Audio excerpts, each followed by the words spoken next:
Hello, colleagues. My name is Linda Banks, and I'm an eighth grade ELA teacher, as well as an adjunct reading teacher for the community college. This is my 16th year as a teacher and my fourth year at the community college. I am completing my second master's degree. My first master's degree is in teaching, and this one is in reading. I'm very interested in how learning occurs in general, although my specialty is reading. I plan to become a reading specialist for the district upon completion of my master's degree. During this video, I will share how differentiated learning can bring more engagement to your students. According to Culata, differentiated learning refers to learning experiences in which the approach or method of learning is adjusted to meet the needs of the individual students, focusing on the how of personalized learning. Differentiated learning is not to be confused with learning styles. Differentiated learning is giving students the support they need to be successful. It shows students that there is not just one specific way to learn. This helps build self-esteem and enjoyment. Some specific ways to incorporate this type of learning in our classrooms is to offer students options when they complete their assignments. For example, instead of everyone completing a worksheet, students may choose to create a comic strip or write a summary to showcase their learning. We know that in order to learn, students must connect new material to information they are familiar with. Some ways to do this in our middle school classrooms would be to let students work in centers to practice skills.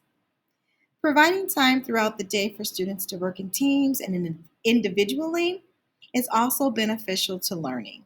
According to Miller, you need to differentiate the learning environment because some students learn better on their own and others learn better in teams. By breaking up the lesson into manageable chunks, students are able to take ownership of their learning. Did you know that our emotions affect our learning? If you have ever been extremely worried about something that's going on in your personal life, it can be very difficult to stay focused on a math lesson about ratios. Thus, teachers should give every effort to avoid triggering not only negative emotions, but also negative states or moods in their students. A student in a state of frustration or discouragement will not learn as well as a student in a state of curiosity or self-confidence. Jensen and McConchy wrote that. As educators, we must create environments that are conducive to learning. Our classroom should feel safe and welcoming. We do this by exhibiting a love of learning, celebrating successes of our students with high fives, with smiles, with encouraging words, and by helping students make connections with the material we are teaching them to their own life experiences. My final piece of advice is to allow movement in the classroom. Jensen and McConchy state, studies link low levels of physical activity with reduced academic achievement performance. By contrast, students who are physically active perform better academically. If you are having trouble keeping your students engaged, you can try these simple strategies. Take a stretching break or do a breathing exercise. It helps oxygen flow to the brain. Play an upbeat song or give your learners a chance to move about the room. All of these strategies that I have mentioned in this video are research-based and proven to be effective.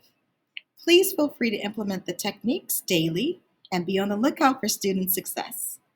Best wishes and stay safe.